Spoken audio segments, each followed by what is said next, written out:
Part 1. The Manhattan Morning. The air in Manhattan was thick with the scent of roasted coffee and exhaust fumes, a familiar, chaotic perfume. It was 7:30 a.m. on a Tuesday in late October, the kind of crisp fall morning that made you grateful for a warm coat.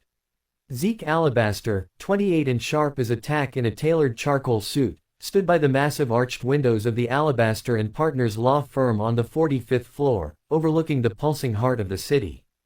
He wasn't looking at the iconic skyline, though. He was staring intently at his reflection in the glass, adjusting the knot of his silk tie one last time.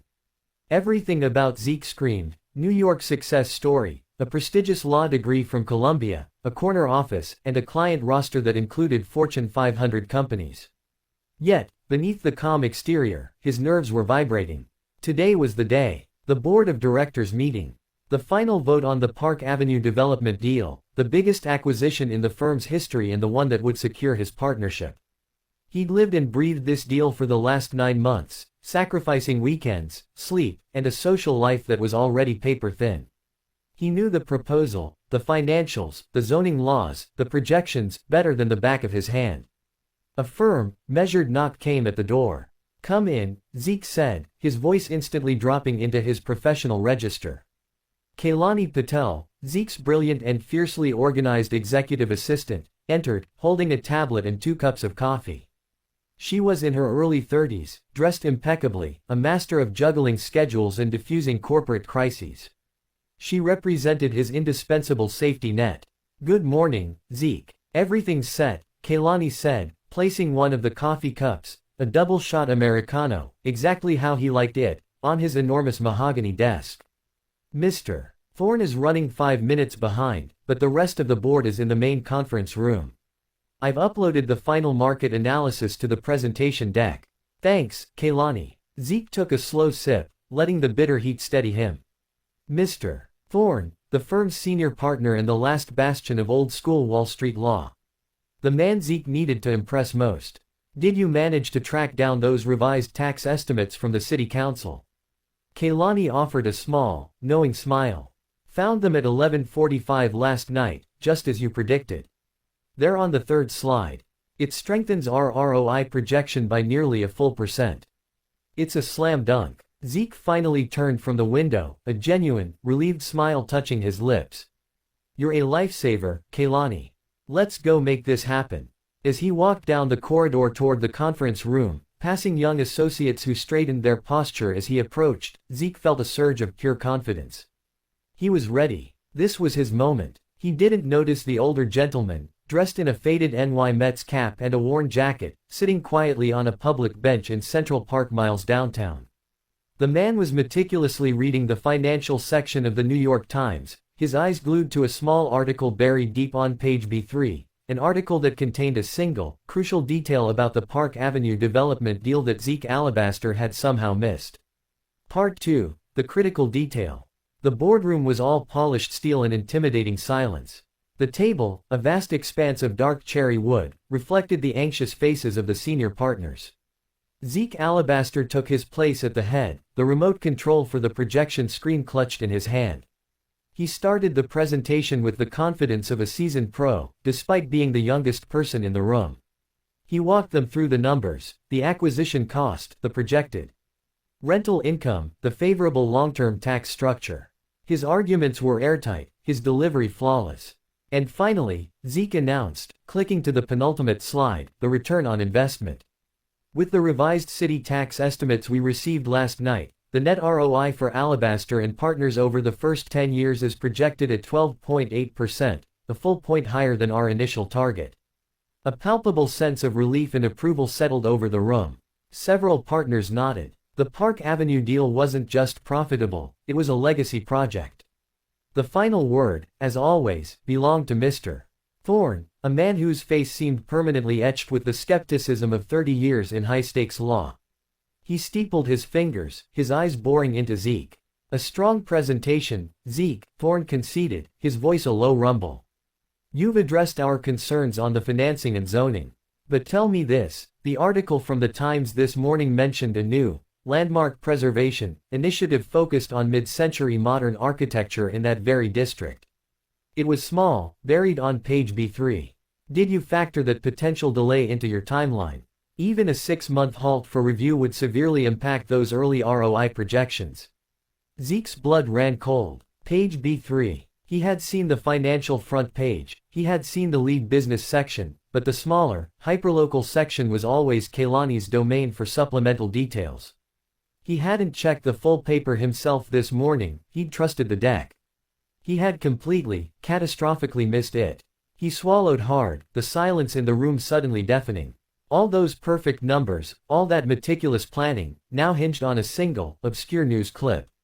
Mr. Thorne, Zeke began, trying to keep his voice steady, we anticipated general review delays, but I was not aware of a specific landmark preservation initiative tied to the property's architectural style. We need to verify the scope of that initiative immediately. If it's merely a preliminary designation, the delay might be minimal. If it involves a full historical review. Thorne cut him off, his voice sharper now. A full historical review, Zeke, means we're looking at 12 to 18 months of legal entanglement before we break ground. That 12.8% ROI. Gone. Reduced to maybe 6%. He leaned forward. This firm doesn't gamble on maybes. I need assurance, not anticipation. Why was this not in your risk assessment, Mr. Alabaster? Zeke felt the weight of 9 months' work crashing down on him. He didn't have the answer. He had failed the first, most fundamental test, due diligence. In his office downstairs, Kehlani Patel, who was already working on a preliminary response to the Times article she'd just spotted herself, felt her phone buzz. It was a panicked text from Zeke, B3 landmark. Need details now. Thorne is ripping me apart. Kehlani knew this was more than just a missed detail. It was a potential disaster. She immediately opened a new, highly secure browser window and typed in the name of the man who had been mentioned in the Times article as the key proponent of the preservation initiative, Silas Kincaid. Part 3, The Scramble in the Shadow. The tension in the boardroom was suffocating. Zeke Alabaster stood his ground under the searing scrutiny of Mr. Thorne, but the silence spoke volumes. His perfect presentation had been derailed by a single, tiny, unaddressed variable. I apologize, Mr. Thorne, Zeke said, his voice measured despite the frantic drumming in his chest. I take full responsibility for the oversight. The article's placement allowed it to be filtered out in our standard morning news feed. However, I assure you, we will have a full legal and architectural assessment of this landmark preservation threat by noon. If the initiative proves to be substantive, we pull the deal. If it's mere political noise, we proceed with the contingency plan. Thorne did not look mollified. Noon, Zeke, your partnership rests on the quality of that assessment. A mistake this fundamental suggests a lack of the big picture focus this firm requires. Dismissed with a chilling finality, Zeke left the room, his meticulously crafted composure barely intact. He didn't walk, he strode, a blur of charcoal soot and barely suppressed panic, back to his corner office. He found Kehlani Patel already on the phone, her posture tense, 3 different news sites open on her multiple monitors. She held up a hand, silencing him before he could speak. Yes, I understand the general designation. But what is the specific classification of the Viridian building structure? Is it pending review, or protected? She paused, her eyes narrowing. Right. Thank you for the clarification, Ms. Diaz. Kehlani hung up and spun around in her chair. It's worse than political noise, Zeke. It's a genuine threat. The building falls under a new, fast-tracked mid-century modern preservation district designation. The Viridian building, our Park Avenue property, is specifically mentioned as a key subject for architectural review. What's the timeline? Zeke demanded, ripping off his tie and tossing it onto the sofa.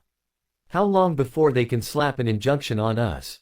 The Preservation Committee can issue a temporary injunction for review as early as 48 hours from now. It was all slipped quietly into an obscure city docket yesterday evening. The Times article was the first public leak. Kehlani pointed to a name circled in red on her screen, Silas Kincaid. This guy is the architect behind the whole initiative. He's the head of the Upper East Side Heritage League, small but powerful. He's the one who tipped off the press. Zeke ran a hand over his face. Okay, we need to go around him. Find the weakness in the legislation. Where is the loophole? Who funds the Heritage League? They can't just kill a $500 million development on a whim. I'm ahead of you, Kaylani said, her fingers flying across the keyboard. The League gets a significant portion of its funding from private endowments, but one specific source stands out, a trust called the Hawthorne Fund. And guess who manages the Hawthorne Fund? She turned the monitor toward Zeke. The name displayed beneath the trust logo was Barnaby Thorne. Zeke stared at the screen, the truth sinking in with a sickening lurch. Mr. Thorne hadn't just read the B3 article, he had been the shadow pulling the strings, financially supporting the very entity that was now poised to derail Zeke's deal. It wasn't about missing due diligence, it was a deliberate, calculated trap. He set me up, Zeke muttered, his voice low and dangerous. He wanted me to fail this test. He used the Heritage League to create a convenient, legal excuse to block the deal and keep the partnership for his own protege. Or worse, Kaylani countered, standing up, her demeanor shifting from organized assistant to tactical ally. The deal is too valuable. He might want to take the deal for himself, clean up the legal mess, and freeze you out permanently. We need to find something on Kincaid, or, better yet, something on Thorne's connection to Kincaid, that makes this entire preservation effort look less like a noble cause and more like corporate sabotage. Zeke looked out over the sprawling, unforgiving city. The pressure was immense, but the betrayal was a far more powerful fuel. Find me Kincaid's personal life, Kaylani. Find anything he's tried to hide. If Thorne wants to play dirty, we'll play dirtier. Part 4, The Unmasking of Silas Kincaid. The next 12 hours blurred into a frantic, high-stakes operation conducted entirely within the corner office. Zeke Alabaster was no longer a lawyer preparing a presentation, he was a cornered operative fighting for survival. Kaylani Patel was his central intelligence. She had 3 computer screens lighting up the dark office, displaying everything from public records to private financial filings. She worked with the quiet, focused intensity of someone who knew exactly how high the stakes were. I've got the full financial picture on the Upper East Side Heritage League, Kaylani reported, leaning back slightly. They're clean, very transparent. Their mission seems genuine. They're preservationists, not corporate puppets. Which means Thorne is using them, not controlling them. Zeke paced the plush carpet. Thorne is the puppet master, funding the initiative through the Hawthorne Fund. He created a problem and now he'll offer the board the solution, after I'm out. We can't beat Kincaid on merit, we have to beat him on leverage. Leverage acquired, Kaylani said, her voice dropping to a low, conspiratorial tone. She pointed to a detailed property map on one screen. Silas Kincaid, the architect, the noble preservationist, is not just an ideologue. He's also a financially struggling architect with a nasty divorce pending.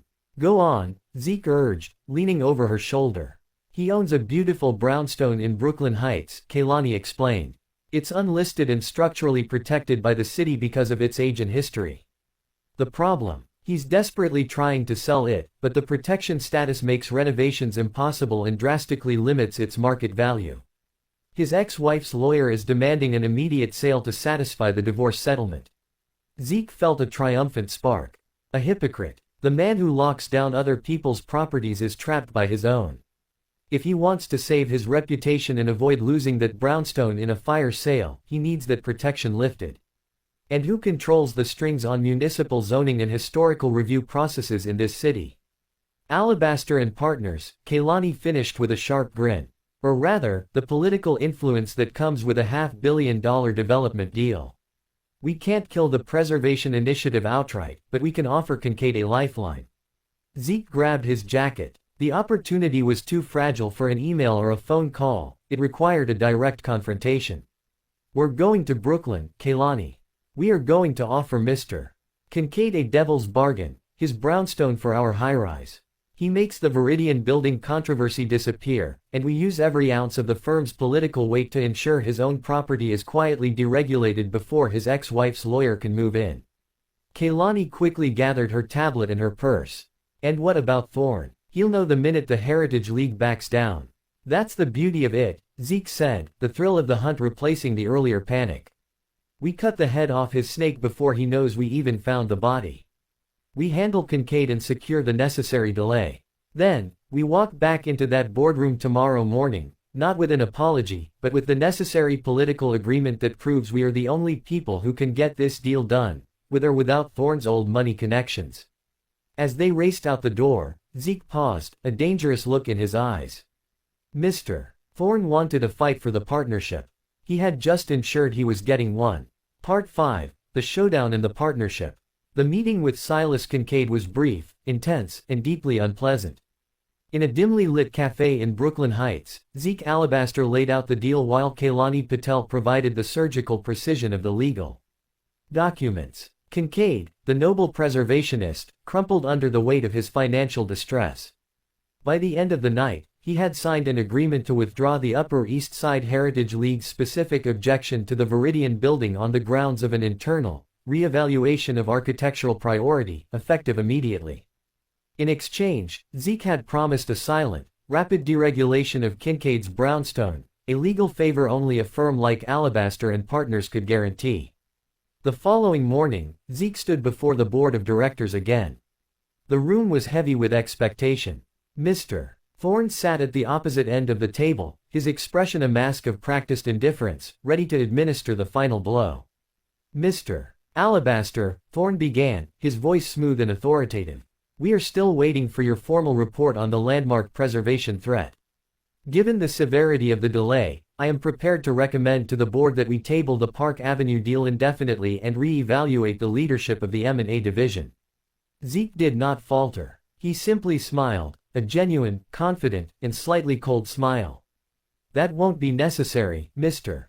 Thorne, Zeke said, calmly placing a single, signed sheet of paper on the table. I took your advice last night to assess the threat. I found that the threat was, in fact, entirely neutralized. He slid the document to Thorne. It was the signed withdrawal statement from the Heritage League, complete with a formal, time-stamped filing with the City Planning Commission. As of 7 a.m. this morning, Zeke announced, his voice ringing with quiet authority, the specific preservation objection against the Viridian building has been withdrawn. The political noise is gone. Our financing remains secure, and our ROI projection of 12.8% is once again viable. The Park Avenue deal is back on track, gentlemen. A murmur swept through the room. Thorne picked up the document, his eyes scanning it rapidly, his jaw tightening into a sharp line. His elaborate plan had collapsed. He had manufactured a crisis, but Zeke hadn't just solved it, he had solved it outside the firm's standard channels, demonstrating a level of tactical resourcefulness that was impossible to deny. This is an unprecedented political maneuver, Mr. Alabaster, Thorne stammered, attempting to recover his footing. How did you manage this? Zeke looked directly at Thorne, his eyes clear and unflinching. He knew the true game wasn't about the how, but the why. I managed it, Mr. Thorne, because I understand that high-stakes law is not just about reading page A1 or even B3 of the Times, Zeke countered. It's about understanding the complex web of interests, political, financial, and personal, that actually drive this city. We successfully identified and neutralized the conflict of interest that was threatening to sabotage our firm's biggest acquisition. He let the implication hang in the air, I know you set me up. The board members, shrewd veterans of corporate warfare, understood immediately. They saw the young lion who had been thrown into a trap and emerged with the key to the castle. They saw the resourcefulness and the ruthless efficiency required for true partnership. The board chair cleared his throat and addressed the room. The threat has been eliminated. The timeline has been secured. The deal proceeds. He then looked pointedly at Zeke. I believe we have sufficient evidence to proceed with the motion. All those in favor of admitting Zeke Alabaster as a senior partner of Alabaster and Partners. Every hand around the table went up, including, after a tense moment of hesitation, Mr. Thorne's own, a final, bitter concession to the inevitable. Zeke stood taller, the charcoal suit now feeling less like a costume and more like armor. He had won the battle and the war. As he walked out of the room, he gave a quick, grateful nod to Kailani, who had been waiting outside. What's next, partner? Kailani asked, a genuine smile replacing her professional mask. Zeke grinned, looking out over the endless Manhattan skyline, no longer seeing just his reflection, but the future. Next, he said, we close the Park Avenue deal. And then, we start looking into the other private endowments managed by the Hawthorne Fund. The game had just begun.